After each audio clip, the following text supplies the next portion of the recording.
Joining us now is the man most known for his incredible absolute run at the 2019 ADCC World Championships, where he took out 3 heavy and super heavyweight absolute competitors while being the smallest athlete in the division. And he's now assuming the role of head coach for the Australasia Misfits team at CJI 2. It is none other than Lachlan Giles. Lachlan, thank you so much for taking the time. How's it going in the land down under? Yeah, very good. Just busy at the moment, getting ready to run our trials. So, it should be good. Yes, I know that there's definitely a lot of moving parts when it comes to that. But first, I want to dive into your experience at CJI, the inaugural CJI, and what made you want to accept the role as the Misfits Australasia team coach. Yes, obviously I was there for the last one for Levi, who had an amazing performance. And yeah, it was just an amazing, the event was run so well. It was so exciting, the way it was, like the format of it and the pit, or the alley, I should say. Yeah, everything sort of coming together, the production, everything was just spot on. So I was very excited to have a part in this next one. So I certainly couldn't say no when Craig asked if I wanted to be the coach of the Australasia team. So yeah. Yeah, and in the inaugural CJI, we had the most stacked bracket of all time, that under 80 kilogram division. But this year, we're kind of switching lanes, going the quintet times CJI hybrid rule set. I want to take it back to your experience when it comes to quintet, the 2019 Kinectic submission grappling event. You completely took out an entire squad in the opening round, 4 inside heel hooks and an armbar. So tell me about your experience in that quintet format and what your biggest takeaways were from experiencing a format like that. Yeah, it's an interesting rule set because I guess there's an overall strategy you have to look at as well, right? Apart from just the individuals, it's like, who do you put in first? Like, I think it's a huge advantage, for example, in a tournament like this, to be the first one to get a submission. That can set the tone, like, for whether your team wins or loses. So there's a lot of strategy around who you put out first. Yeah, so I competed in that Kinectic event. I think that was like 1 month before ADCC. And that was we had an amazing team. I think there was Gordon Ryan, Craig Jones, Edwin Najmi, and Nicky Rod, I think, was the team. So it was very formidable. So stacked. And I got to go. I think somehow I found out that Manchakera was they were going to put him first. I don't know how we knew that. And I'd fought Mancha maybe a year before, and I lost a decision. So I was pretty keen. I said, yeah, I'll have a go and go first. And I managed to get a submission, and I submitted all the opponents and got through the whole team. So that was, it was pretty cool. It's amazing, like to be able to, I think it's a great opportunity for certain athletes to like have a big breakout as well. 'Cause you get a chance to like, do a showing like that and submit like a whole team or 3 people in a row. I mean, it's going to be extremely high level opponents in this in the CGI team. So anyone who can string a few submissions together is going to get a huge boost, I think. And when it comes to the winner stays on aspect, some people might look at that and be like, oh my gosh, that's so hard because you're going to be tired. But don't you feel like if you get a submission in the first one, you're building off that momentum? And you kind of felt that yourself, taking out the whole team in an opening round. I think there's an element to that. There's, when you first, ideally you get rid of this by warming up properly, but when you first go out to compete, often your timing's not exactly right, and it takes a moment to get everything working properly. So often halfway through a match, you start feeling a lot better, and you get to carry that on into the next matches and so on. And but I mean, ideally, if you do a good warm up, you kind of get rid of that, and you're kind of moving how you should anyway. But of course, we've probably all felt when we've gone out to compete before that we weren't performing in the initial stages anyway. So yeah, there's certainly that benefit, but obviously you get very tired as well. So multiple matches in a row, you just got to make sure you submit them quick.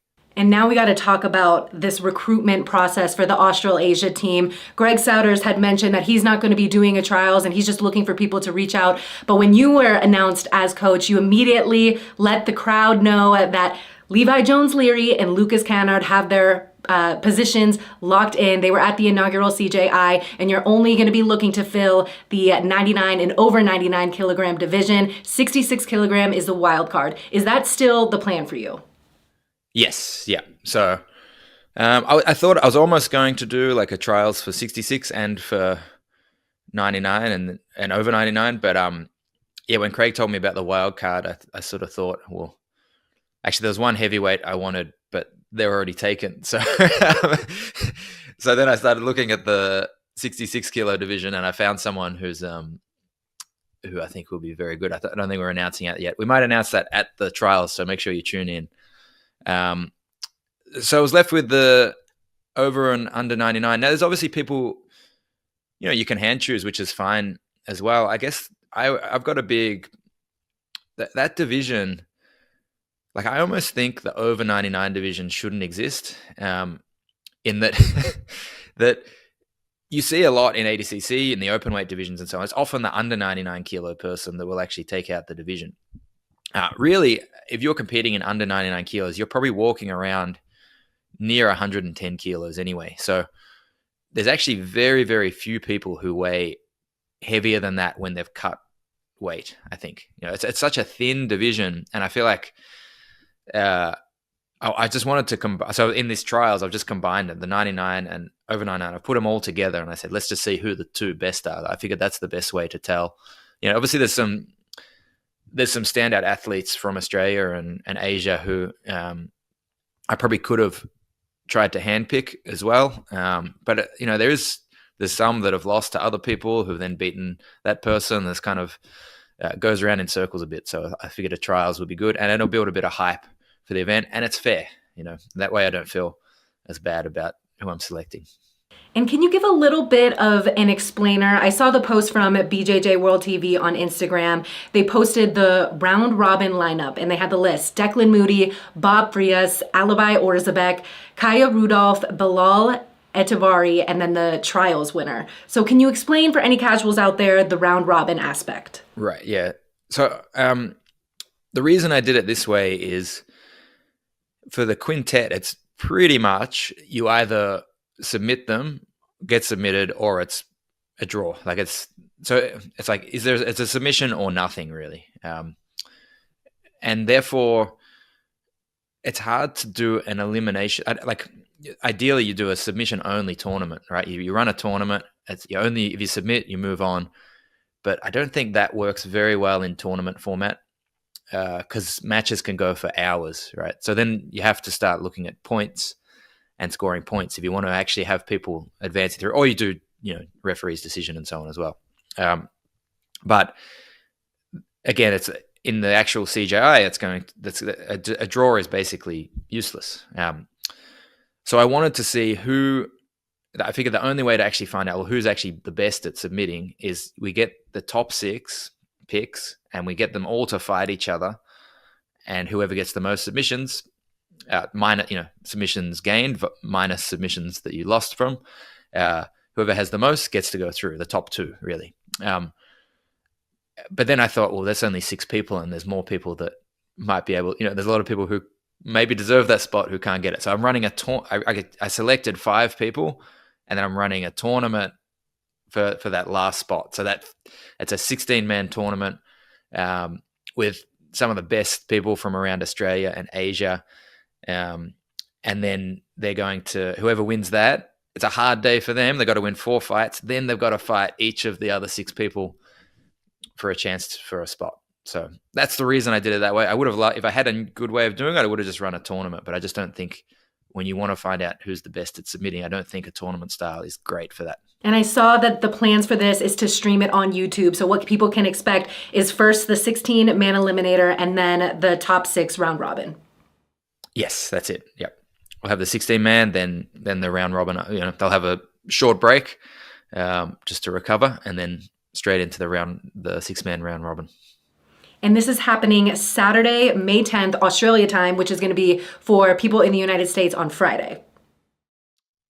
Yes. Yeah, it will be Friday. So we'll be starting at 12 on the Saturday here. I have no idea what time. Oh, that's pretty much. So what time is it now there? Because that's pretty pretty similar time if you want to. We'll be able to put it in like a graphic or something when they can expect to see it, because the time differences are crazy. Yeah, so it'll start at about 12, but then it's it'll be a long day. So I imagine about 3 or 4 hours for the eliminator, and then probably three hours or so for the round robin. And streaming on YouTube, is that going to be streaming on B Team's YouTube or? Yes, yeah, they'll be streamed on B Team YouTube. Awesome. Well, us jiu-jitsu nerds want to watch as much jiu-jitsu as possible, not having a paywall to be able to watch this. And I'm sure it's going to be as scrappy as we see at like the ADCC trials, at ADCC championships. That's how hard these people are going to be going. When you initially put out the post that you were planning on doing the trials, your caption wrote that you were hoping to see some people there. So I just want to kind of address the elephant in the room. You said it would be great to see Declan Moody, who's involved. You said at HPU Coaching, Josh Saunders, Daniel Schwart, Mansour Makhmakanov, and Nico Maklichik. So some of those guys aren't there. Any updates on those guys, why they're not there? You have to ask Craig. We're going to be talking to him in this episode too. Yeah, you could give us any teasers that you're willing to share. Look, yeah, Craig certainly. They're probably public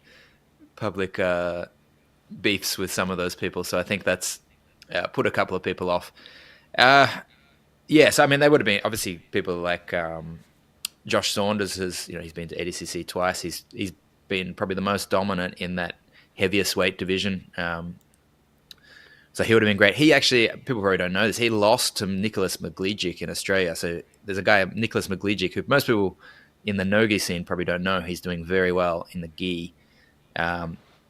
So Nicholas I would have loved to have, but he's got gi worlds, which is in 3 weeks. So unfortunately, which is fair enough, the priority for him is to compete in that. So he would have been awesome to have. Daniel Schwart, he won the 99 kilo trials. Yeah, he's had a little thing with Craig. And who was the last one? Sorry, there's one other. Yeah, Mansour. Mansour. Yeah, Mansour. He couldn't get down. He's from Kazakhstan. So I think he actually said he hadn't been training as much at the moment, but he recommend. There's a guy, Ali B, who's coming down. Ali B came second at the trials, so he's going to be in it. So there's a few missing, but this is by far the most stacked card you've ever seen in Australia. There's so many good heavyweights, and so some up and comers as well who I feel like are just making their name. So even though there's that list of guys, I'm not convinced they all would have made the top two in the I'm not convinced it would have been those people that would have made the top two anyway. So yeah, I'm excited to see it. And obviously Declan Moody, who is in it, is he won the 99 kilo division. I think he got to the second round in the open weight in ADCC and in his weight division as well. So yeah, he's been doing great. Well, thank you for sharing that bit of information. I know that we have a lot of jiu-jitsu detectives. Last episode, we bleeped out who the B team competitors were, and the jiu-jitsu detectives literally started lip reading and trying to figure it out. So I'm sure that the jiu-jitsu detectives have also done some work on why some of the people are not on this Australasia trials. But thank you for sharing your part. I'm sure Craig will maybe have his 2 cents when we have him on later in the show. But from your perspective, are there any early favorites for the Giles trials? I think probably on form, you'd have to say Declan Moody is, he's probably of recent had the most success in the highest level. He's obviously gotten quite far in ADCC. So I think I'd probably be surprised if he didn't make one of the top 2 spots. After that, it's up in the air, I think. So there's some, even in the 16, we've got the 6-man, but even in the 16-man, there's some pretty good competitors. There's people like Kenta Iwamoto. He's won the last 3 ADCC trials. Very good. He's just light. So he's looking to kind of fight all these giants and make his way through. But Kenta's, on form, like probably accomplishment-wise, he's as good as anyone else. Have probably got the most out of all them. Kit Dale even last minute appearance in the event. So Kit Dale, for those who don't know, he's extremely good, but he hasn't been like super active in his competition. And when he has competed, probably in the last 8 years, he's kind of just been doing it on the side as a bit of fun. But he's actually training pretty hard for this. So it'll be very interesting to see what he can do. There's so many good people. Obviously, in the 6-man, who we've got Bob Frias. So he's been to ADCC once or twice, I believe. He just had a match with Josh Saunders not long ago, where I think they were arguing about the decision, but there was he's tough. He's tough in those open weight divisions. Very good competitor. Ali B, who is flying down from Kazakhstan to compete in this. He came second at trials, so he'll be really tough. We've got Kaya Rudolph. I wanted to see this because when choosing the 6-man, I did want to see 2 people that would pull guard, just to see I didn't want it to be just like 6 wrestlers standing around kind of trying to wrestle each other. I wanted to see how do people deal with different guards. So we've actually got 2 great guard players in here as well in that 6-man round robin. There's Kaya, who's extremely flexible, great leg locker. He can wrestle as well. He's actually quite well rounded. And there's Belal, who's this guy's been training. He just started training with us actually, but he's been training 4 years and he's so good. Actually, I won't talk about his game too much because I don't want to prepare his opponents, but he's a scary man to train with. So I'm very excited to see how he goes. Since you brought up the name Belal, I can't help but ask, even though it's a little bit off topic, what was your instant reaction to Craig Jones being put to sleep by Jack Maddalena in preparation for Belal? You never know with Craig whether he's trolling or not. So that's it looked good, but yeah, you never know with Craig. Sometimes he rolls light, sometimes he's rolling hard. That's his greatest weapon is. Even if you get him with something, you still don't know whether you really got him. And I saw on some of B Team's content, 2 of their YouTube videos said, Craig Jones makes Lachlan Giles uncomfortable. So what are some of the type of ways that Craig Jones makes you uncomfortable, if at all? Craig just tries to get you to say things that you don't want to say. I think that was I went on his podcast, yeah, and he was just trying to get me to he's trying to lull me into talking shit about people when I don't really like to do that. So yeah, you guys are definitely different in that sense. He loves all the drama. You stay clear of it. On that podcast too, I remember at the very end, you guys were talking about the up-and-comers. This is 2 years ago, and you brought up the name Levi Jones Leary. So crazy full circle moment. Levi Jones Leary originally had the highest paying win when it came to the Spider Invitational. Then he's in the final of CJI, went home with a nice bonus as well. So what is it like for you being able to see someone you work so closely with be able to succeed and get real payouts in the sport of jiu-jitsu? Well, he missed out on that. But it's great. Look, Levi's, he's put in so much work. I suppose I remember, I met him when he was 15 or 16. Nowadays, you see so many of these kids who are training full time at that young age. But back then, this would have been 12 years ago or so. Back then, it was much more rare. So to see this kid, I think he had pretty much gone full time into jiu-jitsu. He was training. Everyone would go home. He'd be there drilling. He went and moved to Unity in New York, and I know how hard that training was. The amount of time and effort he's put in to the sport, and just to at least for him to do this very well in the Spider and win that money, and then to be so close to winning that money in the last CJI. It's nice for athletes to be able to have a chance at that, especially people who have put in such a big amount of work. Do we know if Lucas Cannard and Levi will be at the trials just to see who is going to be their teammates? I believe so, yeah.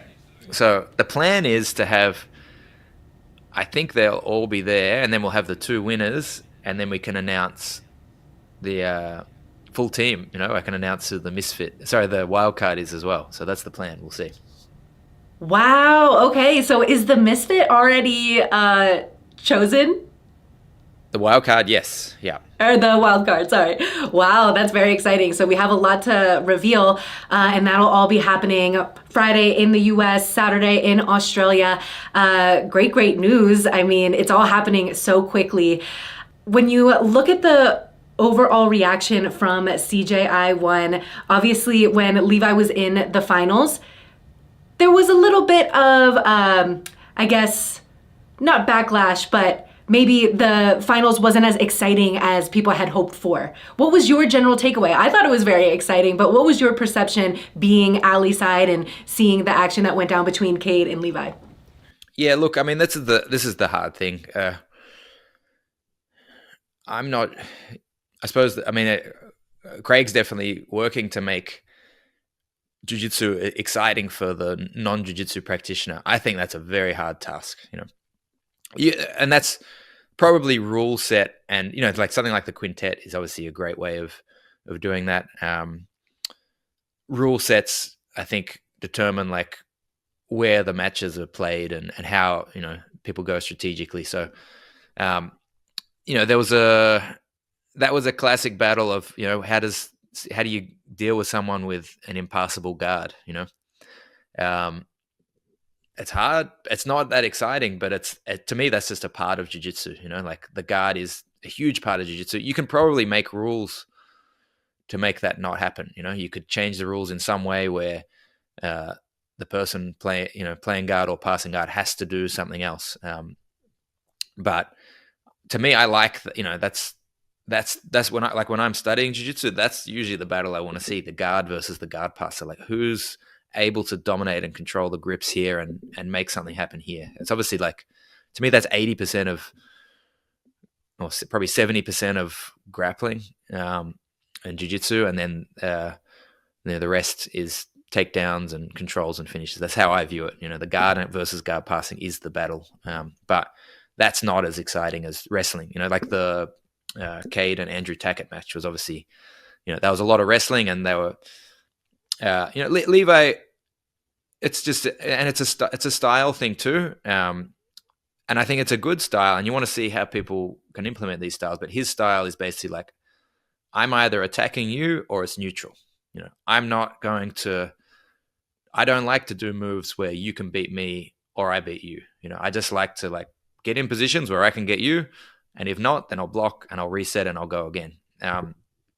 Which might be boring. It's more exciting if you sort of take a huge risk. You shoot for a takedown, your head's on the outside, they might guillotine you. You can maybe take, whatever. But that's also part of it, is like, how do you deal with someone who strategizes like that? And you got Cade, who was on the other end. He wanted